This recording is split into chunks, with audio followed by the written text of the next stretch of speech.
So what I have for you today is a kind of impromptu deep dive. It was not planned to be this way.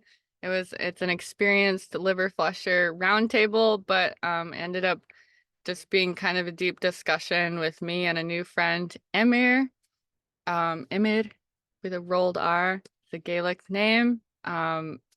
We went into some deep dives around Celtic, Welsh, Gaelic, um, intergenerational trauma, emotional processing, trauma, liberation by some other processes, pathogens. It's a really, really awesome discussion, and I just love getting to talk about some of these things with people who are on the path, fellow flushers, and really happy to get to share this with you today. Hope you enjoy as much as I did.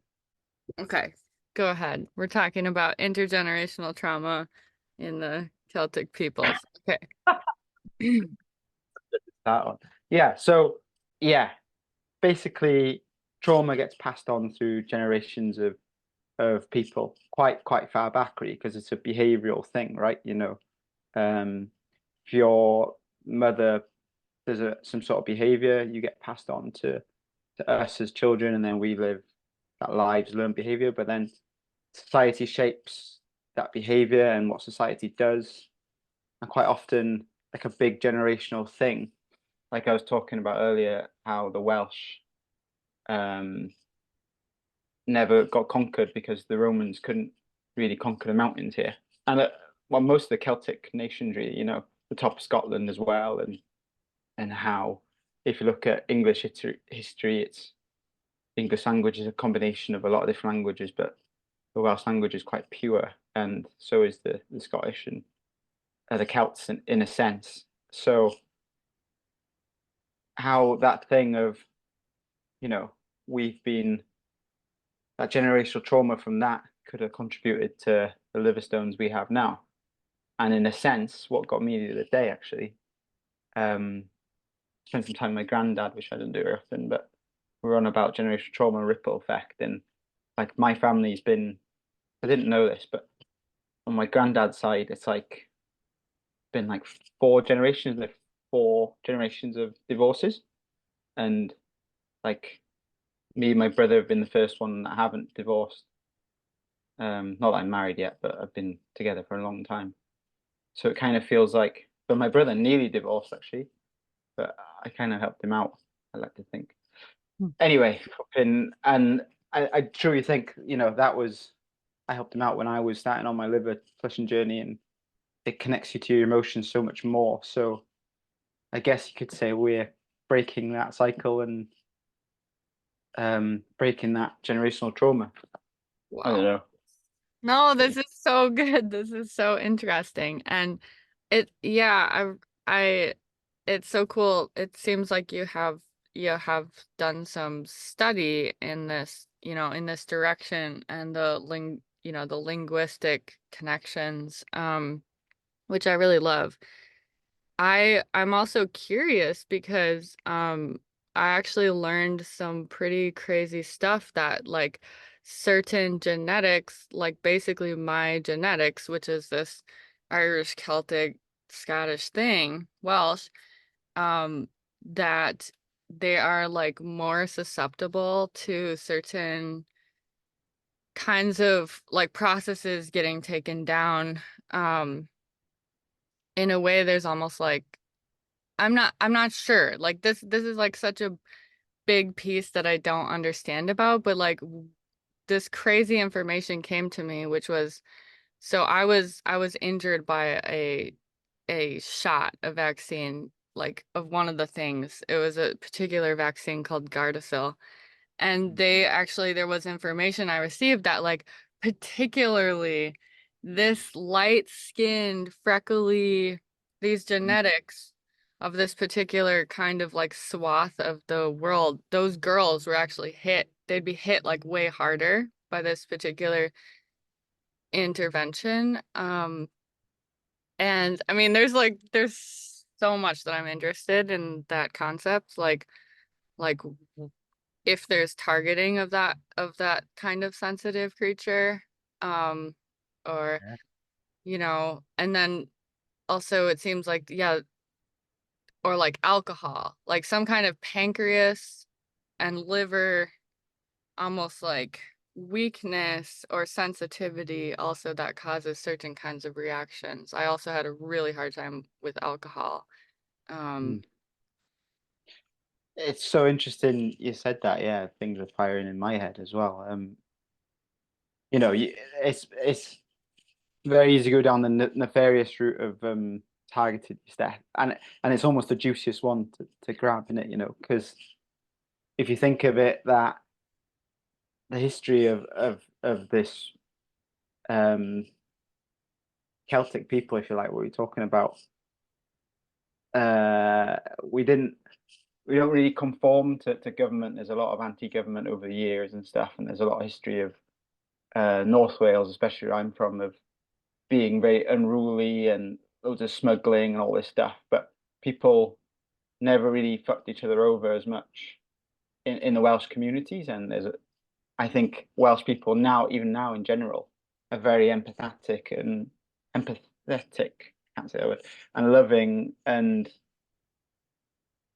like, I definitely know that there's a big difference when I go over the border, and language is more than just words, right? It's a culture and it's a feeling and it's all these things. So I almost wonder, the nefarious part of me wonders after finding and waking up to the world of, wow, so how corrupt everything is, that maybe, you know, we're almost not just us, but the people like us, that the two remaining people left in the world maybe could be targeted as well. I mean, I know there's other things like the Aboriginal people. You could go into that as well. That's a very interesting one.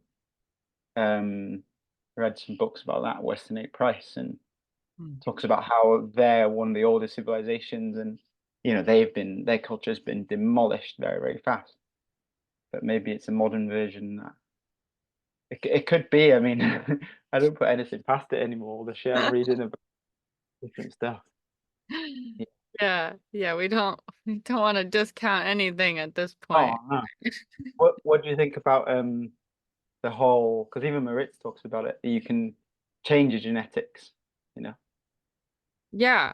Yeah, well, I do think that like for instance, I don't really believe in some of these genetic mutations. I mean, I believe that they are true at a certain point, but I think that they're turned on by the body when systems are overloaded. Like it's kind of Mm. like the body tries to do its regular things, and then there's almost like different modes. Like once it's just overwhelmed and like these regular modes aren't working, it almost like goes into these almost like, like if you had a plane or a vehicle or something that had like an override mode, that was only to be used in emergencies, you know? But it's like we just happen to be like almost pushing masses of people into this sort of like emergency operating mode for the body. I mean, that's kind of the way that I see it. I think you can turn them back off. Yeah. Yeah. Yeah. Definitely. Yeah. I mean, it's like everything. I used to be so um everything's black and white, and it was like, yeah, genetics, that's who you are, you're predisposed to cancer and whatever it is. But the more I'm opening up with everything, and the more, like, especially recently, like, changing my belief system and becoming way more spiritually awake and really believing it, not just reading about it and stuff like that, I've definitely felt a change. Hmm. And I definitely think, the mental state changes the physical manifestation of our bodies, right? Massively. Yeah. And I mean, I had a call this morning with my private group, and we were talking about, is it the mental state that causes a physical change, or is it the physical change that causes the mental state? And we were really exploring that. And I really believe that it can go both directions. and that once a certain level of toxicity is present, it does become kind of a vicious circle. Yeah, yeah, that's exactly. I had the same conversation with my missus a few days ago because liver flushing. I think well, for me, like soon as I started clearing out my body of the shit, you know, the literal horrible stuff in them stones. It's like that's when I started to lose all this anger, to start to actually feel emotion, Um, I and like I know from doing a lot of work on myself that a lot of trauma caused me as a child, like my parents breaking up and stuff. I think as a defense mechanism, it was to not feel emotion, maybe, or maybe not defense mechanism actually. Maybe just I never felt it because I never got that feedback from them, So It I was think probably a survival I mechanism. think they caused the stones to begin with, and then by undoing them, yeah, I think I felt way more, and then and it's like the opposite of a vicious cycle. It's a medicine circle or an upward cycle. It's amazing, isn't it? Yeah. Hmm. Well, I will say from I feel like you've dropped these like you dropped these things and I'm like, oh my God, this is a whole conversation and we're just kind of I know we're just totally jumping in, but I really love it. We were talking about that today too, and I was explaining that I'm pretty sure like I was basically liver compromised from the very beginning. I was a little bit jaundiced when I was born, but then I had anger issues like starting really young, but I didn't have support to like handle that in a good way. And it basically like became super condensed, repressed, suppressed. And I practiced that for years. And then it's like condensing it from anger squeezing it enough, you get to frustration, and all of a sudden you don't even look angry anymore. You're just like this low level of frustration. And then they say if you compress anger even more, eventually it's like depression, basically, because you're like, there's this life force, and you're, Yeah. like condensing it. And I'm pretty sure that like created massive liver congestion for me. But at the same time, why was I angry in the first place?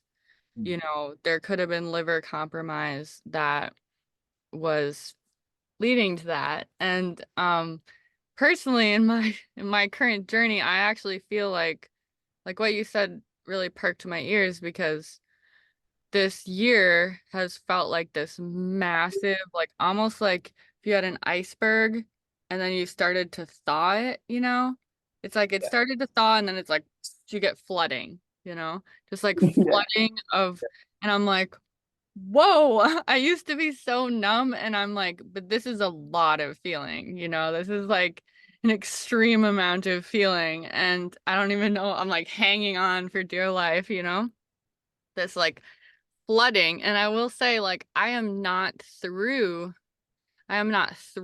that, like, this section of the liver flushing journey. Like, I hope that is this, this is part of it. You know what I mean? But, like, the anger is still, like, extremely intense. Yeah.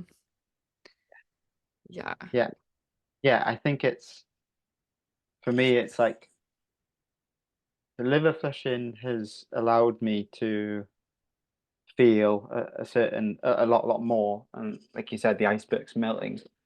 But from being able to understand feelings in my mind, it's, and I'm very lucky to have a girlfriend that's understood feelings a lot more than me. And she's got me onto some really, really good books. One's called Letting Go by David Hawkins. And reading that has totally transformed. Like it's almost like it's enabled me to understand it, and then I'm reading it for the second time now, and apply it way more to situations in life, and it's almost like turbocharging, like you said, that melting. And Hmm. yeah, I don't know. It's an interesting point. could. I've got something in my mind that I've been thinking about, and you'd be a great one to ask, actually. Um, Go for it. so this letting go book, right? Have you heard of it? Or Letting Go by David Hawkins. I do not believe I've read that. I recommend anyone to read it. It's Okay. absolutely fantastic. Like a map for you to to understand where you're at emotionally and to move up the emotion or conscious states, you know.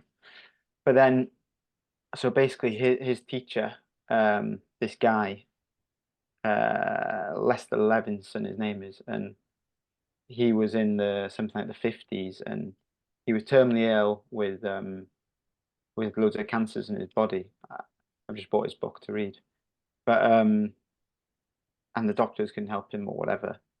And I guess he was pretty lucky because maybe chemo and all that stuff wasn't as prevalent back then. Maybe I don't know, but basically he was like, right, I need to.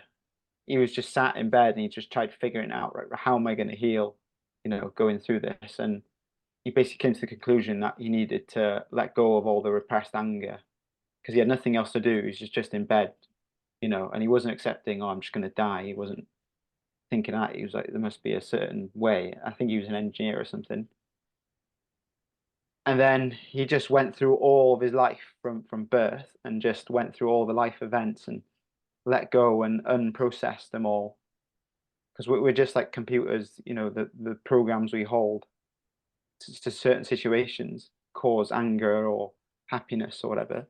He just undid them all and fully healed himself and, you know, lived to a very old age. And that's the question, like, which I'm not sure about is it possible to get to a point where, you know, we're on about the spiritual and emotional, the anger causes liver stones. So if you get to a point where the stones stop forming, that central point, and then after that, maybe because I know Maritz and a lot of people talk about the stones do come out on their own very slowly, right?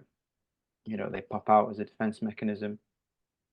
I wonder, because for him, this Lester Levinston guy, to heal himself in 3 weeks or 3 months, whatever it was, I was thinking like cancer, you know, most people have got any stage of cancer, their liver is highly congested, right?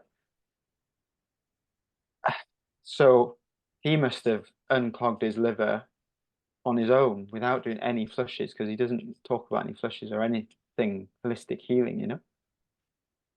Because it kind of, there's definitely like a bit of me that's like, fuck. It's like in the liver chat group, there's, you know, people have done 600 flushes. And like, I love liver flushing and the feeling it gets me, but fucking hell, it's like, it's a long way to go, 600 flushes. It's like, 600. I haven't seen anyone say 600. maybe I got it wrong then, maybe not 600. I'm sure someone had 600, doesn't What? veteran I know people have done, like Elizabeth's done 200 or something, isn't she? Or 160. But yeah, what, yeah, it's a long way of explaining it, but do you think it's possible to detox to a point? And there's another point, yeah, actually, with this that I'm afraid, because I've learned about manifesting and things like that. I almost think, you think we can get addicted to liver flushing itself in a way? I don't know. I don't know what I'm saying. Yeah. Well, in relation to like that processing through the stones with emotional work, I mean, I believe also that like miracles are possible and a lot of things Mm, can transform, like for sure it's mm, possible. I've also seen like some of my close friends I've seen like a really strong experience of like someone having an emotional release or like making a breakthrough in their life and then having a liver flush that was like mm, unbelievably productive, like wow, this was a life-changing haul. And that was like distinctly connected. Um mm.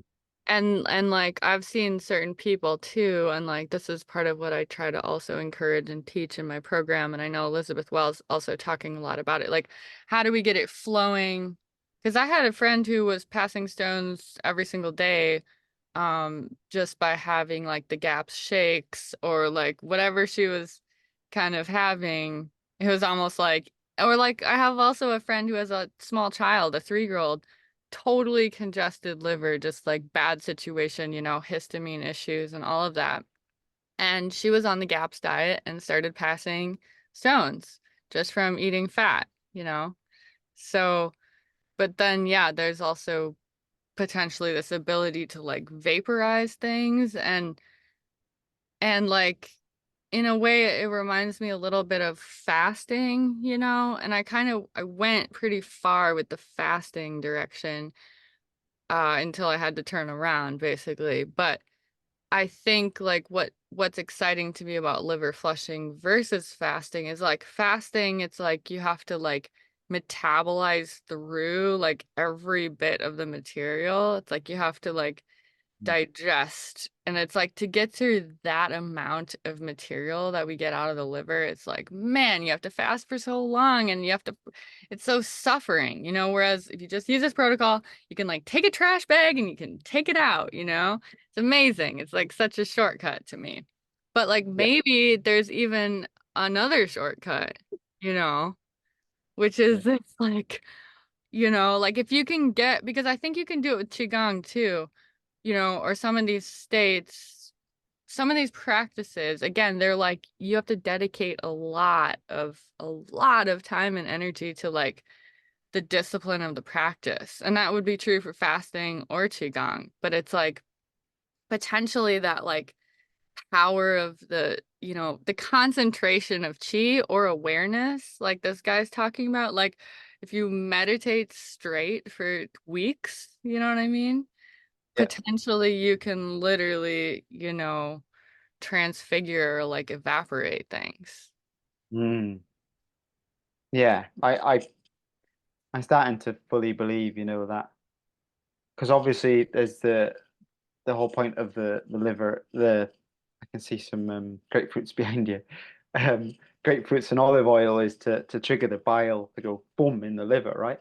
And that's almost in a sense an unconscious thing that's happening.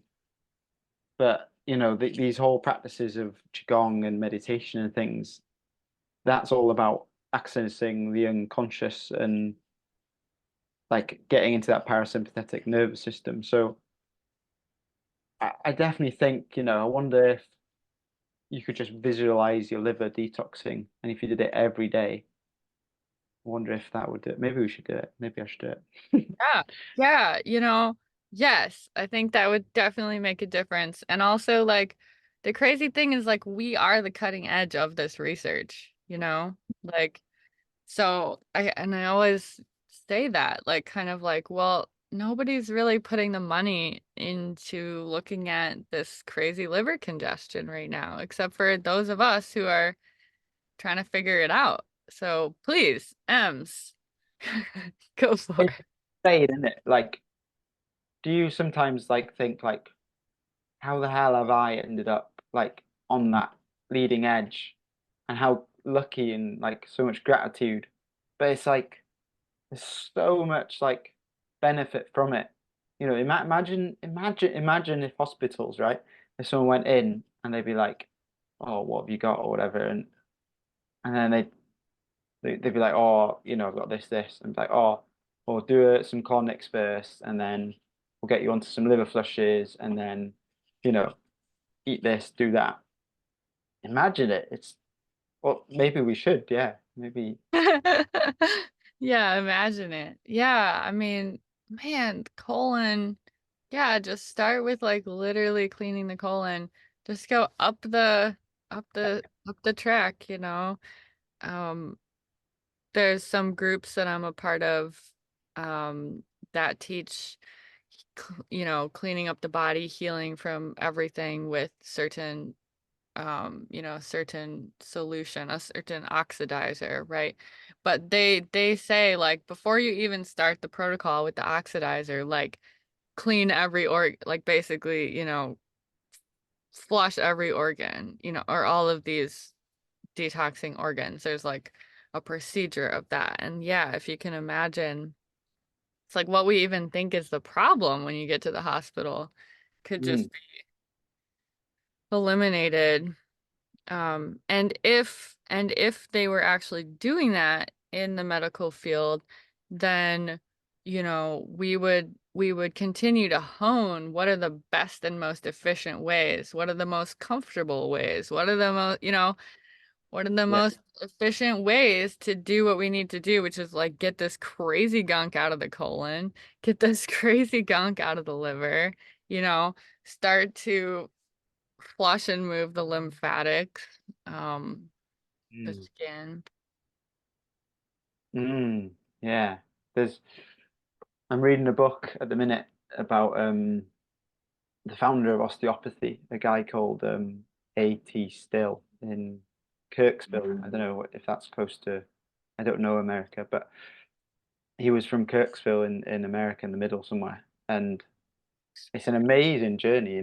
He heals so many people, and he goes through a really shit time of people branding him as, like a bullshit healer and stuff like that.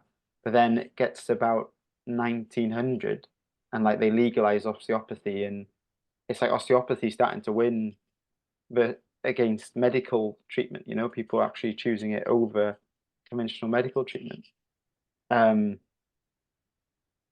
but then obviously something from then to now, it's a long time ago, has changed. I wonder, like that was one man who dedicated his whole life into that practice, and it spanned from him. I wonder if we could get there. I don't know. It's very, very daunting, isn't it? And you've got to be in a place because I really want to help others, and I'd love to have some sort of healing center or something but it's like liver flushes. I feel like you have to like understand it, and you can't just go into like a colonic. You can just go in and bang out a colonic, but a flush is like, I don't know. There's so much more value in understanding what it does and what the process does to your liver and how it works. So it's almost, I don't know if it, but then maybe by getting someone to start liver flushing, they would appreciate because then they get that. It's that taste in it, I remember the first liver flush I did. It was like the first 3 days. I was just like, like, just euphoric and like because I was in a very very bad place. I was like severely depressed and a bit suicidal at times, and been through a lot of different stuff. Being an extreme sports athlete and lots of repressed anger and different things. But so that taste of what I used to, because we can't remember, you Hmm. can't remember how you used to feel like. It's like when They you're, say healing is forgetting. Yeah. yeah, yeah. So I don't know. I'm rambling a bit now, but it'd be Well, cool to. yeah, I mean that the taste of what's possible of like what feeling good feels like. If you can get that early enough on, a taste of it even, like it can add so much motivation and stamina to your process, knowing that there's something possible.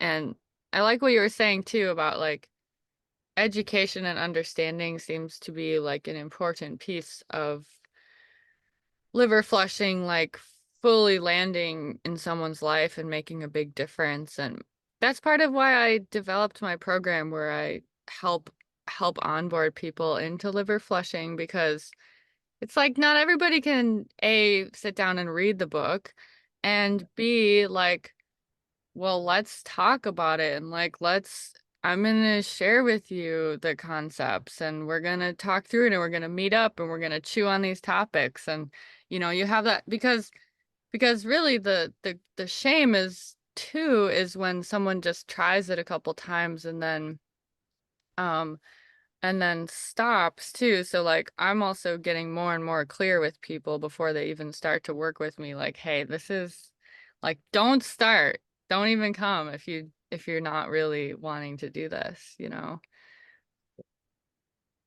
Yeah, it's a hard one, isn't it? It's almost because I know with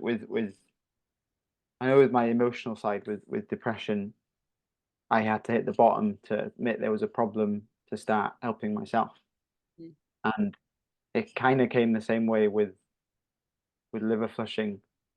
Um, I first li actually the first liver flush I did, I had this pain here, like for about like 2 3 years, and I was just ignoring it because I knew about my girlfriend went through cancer about 10 years ago, and it was horrific. We went through all the processes of chemotherapy and radiotherapy and all that horrible stuff.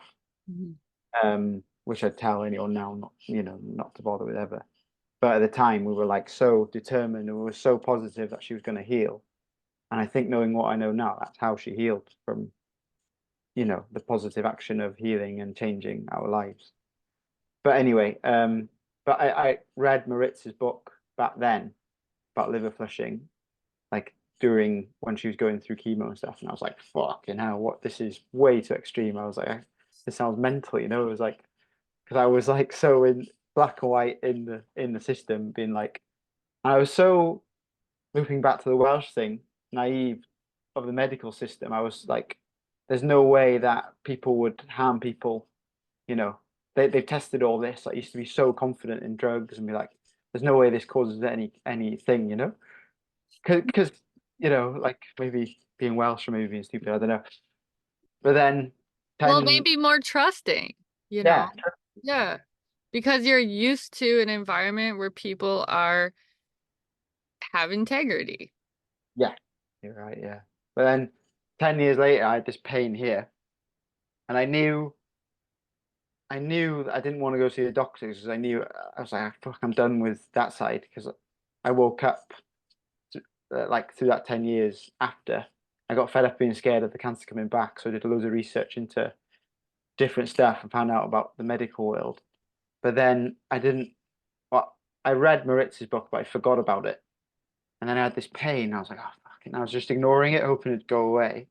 And Mhm. then I did a big magic mushroom trip, which I hadn't done before, and it went really bad. Well, not really bad. It was really good after, but I was like it really came to me like, fuck, I've got to do something about this pain, or else I'm gonna die. Like, because it was just getting worse and worse. I remember trying to surf, and I couldn't get the thing down like without people. And in the trip, I don't know, it came to me to read Maritz's book again. And then as soon as I read that, I was just like, yeah, yeah, yeah, yeah, yeah. And I think I did my first flush like, yeah, within a month after or a few weeks after reading after that trip. Wow. Um, so it's like, They do say that sorry to interrupt, but like the psychedelic the medicines can be almost they can exacerbate basically the congestion symptoms and be like really hard um on you in that situation, but it's like it sounds like what you're saying is like almost that exacerbation of how bad it was helped you like face it and kind of acknowledge and then make some moves. yeah, 100%. I think, now I've done a lot more trips since then, and a lot of them has been hard, but I'm very grateful of doing them because it's everything that's in my subconscious or things that come up during magic mushroom trips. It's already there. I'm just suppressing it or whatever. So it usually points me in the right direction. Um, but I can't remember what point I was making Where you about. were going with that. Yeah, where I was going with that about how to start people flushing. Oh yeah, to hit the rock bottom. So Mm. I had to hit the rock because I felt fucking awful. I was like really depressed all the time, smoking weed all the time, um, just negative, like didn't have any energy, and yeah, and living this. I was addicted to extreme sports, and so I kind of hit rock bottom physically and mentally, and then yeah, found liver flushing. But how? I wonder if there's a way for someone who's not in that rock bottom to get to liver flushing. because it's such an extreme thing to. It's such a shame that you have to hit rock bottom before you find it. I don't know. I know, like it could be preventative. It could be basic maintenance, Yeah, like changing the oil of your car. That's why I like to talk about it like learning to change your filter, you know. yeah, yeah, We're just like way overdue. yeah, yeah. You're right. Yeah, Jeremy, the liver flush maestro, he was the first interview I did on my YouTube channel. And he actually he's like one of the only people I've ever talked to who started liver flushing. He wasn't that bad off. Really. Yeah, he was just convinced that it was a good idea and he managed to start and he only got like more epic. He's kind of like, and I'm turning into a superhuman.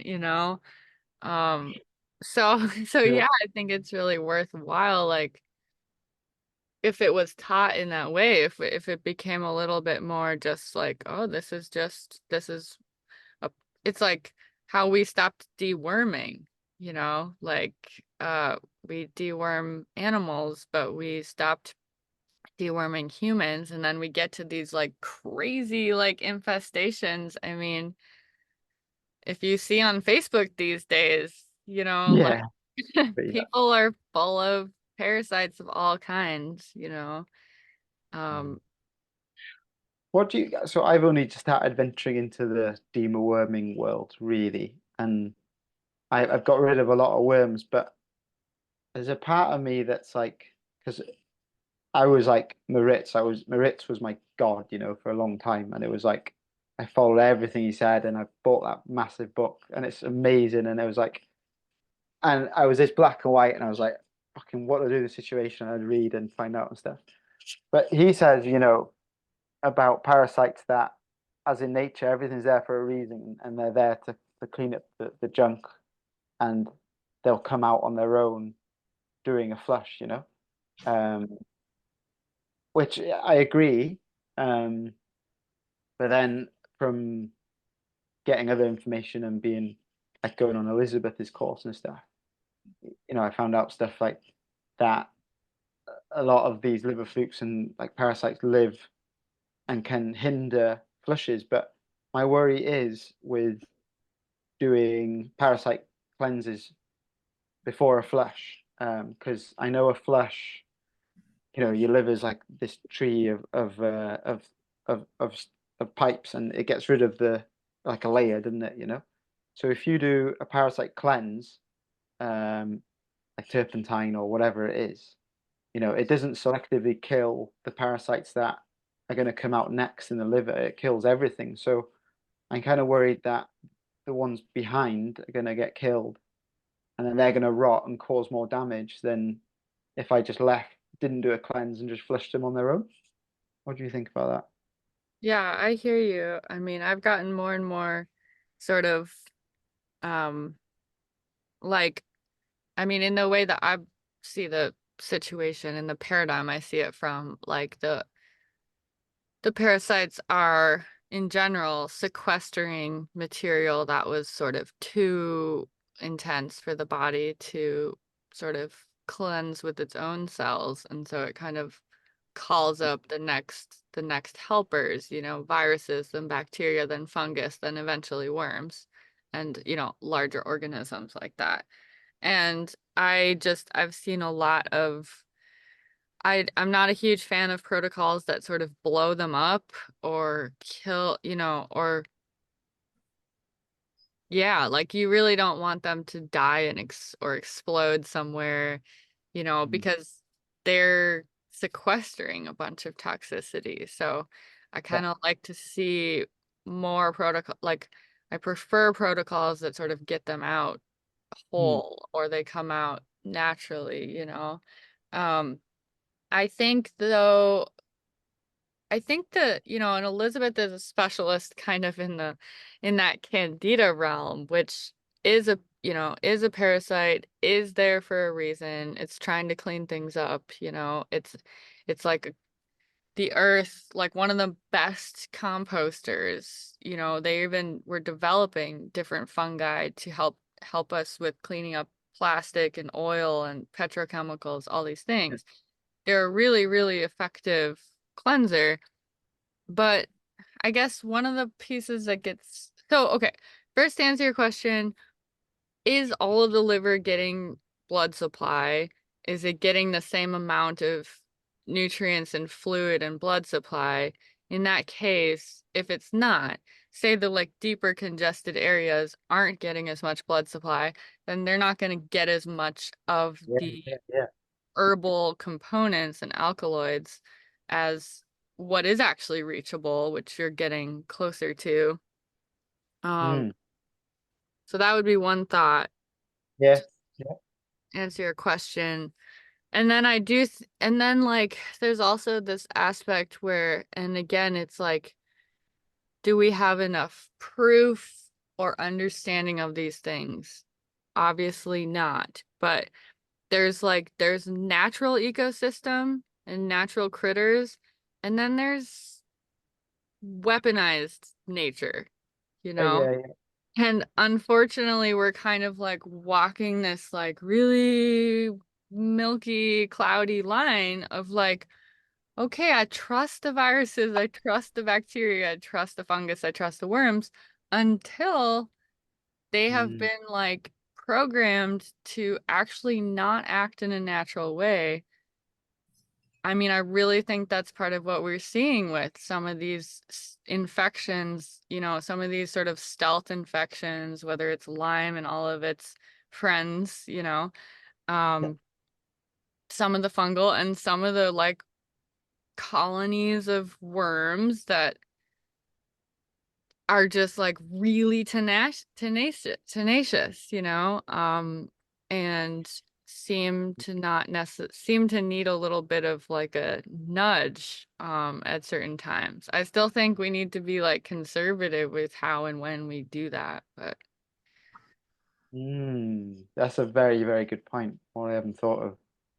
Yeah, that all worms, like you said, of course, they're not natural. You've got all kinds of worms that are made like with GMO stuff and all this like well, it's hard to call it man-made, but whatever it is, I know that worms are in all kinds of food that have been fucked around with. There's stuff in everything in there.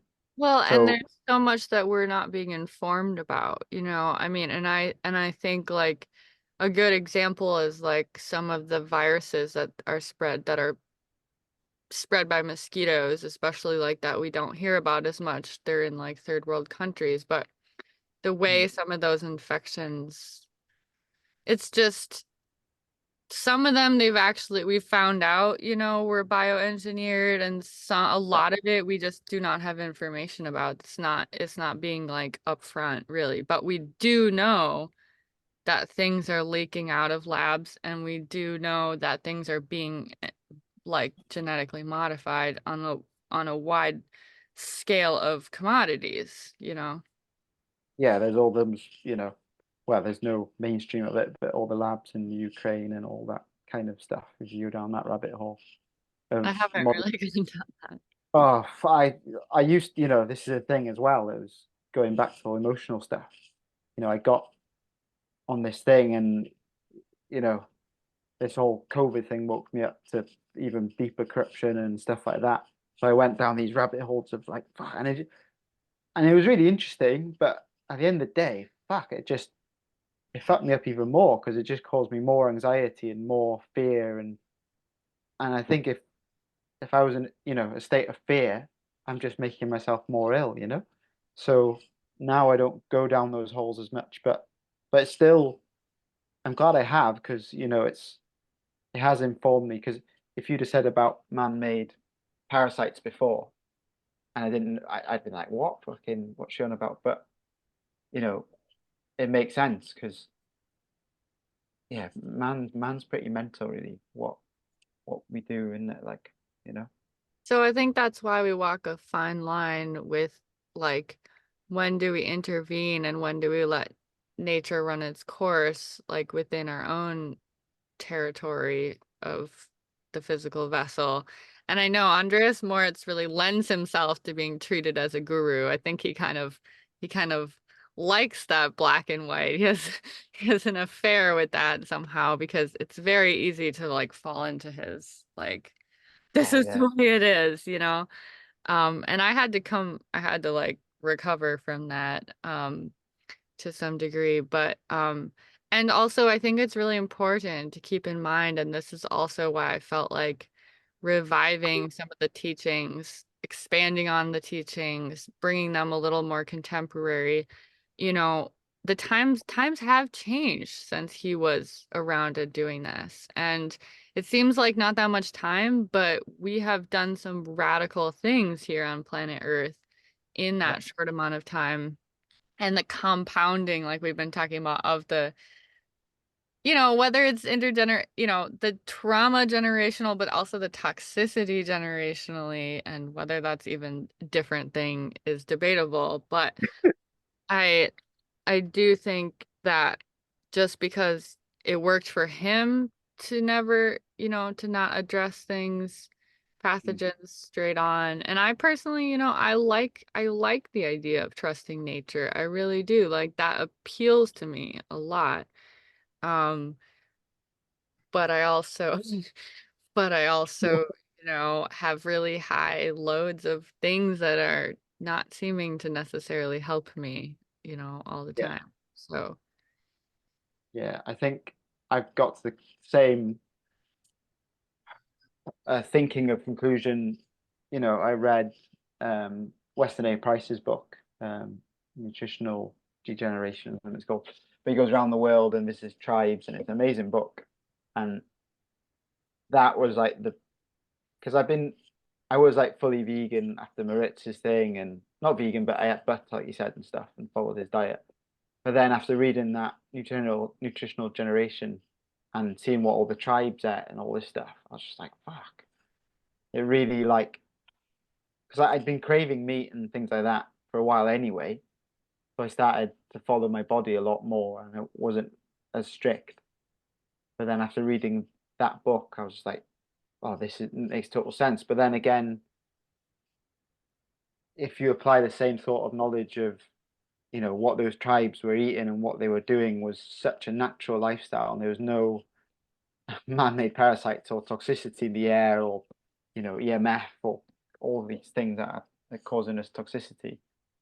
So I can't just go out and just eat a full carnivore meat diet because, well, I don't know, I haven't tried it, but there's got to be an element of other things to detox all this stuff out of me that things like lentils and beans and things do. So yeah, yeah, no, super, super interesting discussion. I wanted to say it's been such a pleasure to meet you, Emyr. yeah, it's Nick, the guy who's done 600 plus shoes. He has, you know, Oh my gosh, no. yeah, and he worked it out. He said it would weigh the three times of his liver. But anyway, yeah, Yeah, but yeah. really, So we're obviously making some stones too. yeah, yeah, really good to chat. Maybe you should Yeah, chat again. really good to chat. I did not see this coming exactly. I thought there was gonna be like six of us that had scheduled, but honestly, I'm really pleased that this is how it went. It's been a real pleasure to meet you. You too. Yeah, it's really good to talk to you. Yeah, and keep up. I've been enjoying your YouTube stuff as well. So keep Awesome. up. Keep up. Thanks. If anybody knows Can you anybody who'd like to be interviewed for, who's done significant amount of liver flushes, we'd love to hear some more stories and experience. It's just so awesome to I think our community has so much wisdom to share. 100%. I'm gonna Okay, put dear. Well, take care. you again. See you Thank soon. you. Yeah. Bye. Great. Thanks so much. Hope you loved that discussion. Sorry for the rough starts and endings. We were on a time limit, but um subscribe to my channel for more awesome content like this. And if you are a flusher on this journey, I'd love to connect with you. I'd love to, if anybody has over 50 flushes and would like to be interviewed and share your wisdom and your process, our whole community, I'm sure, would love to hear and benefit from that. So feel free to reach out. And until next time, may all beings and all livers be liberated. Sienna Songbird signing out.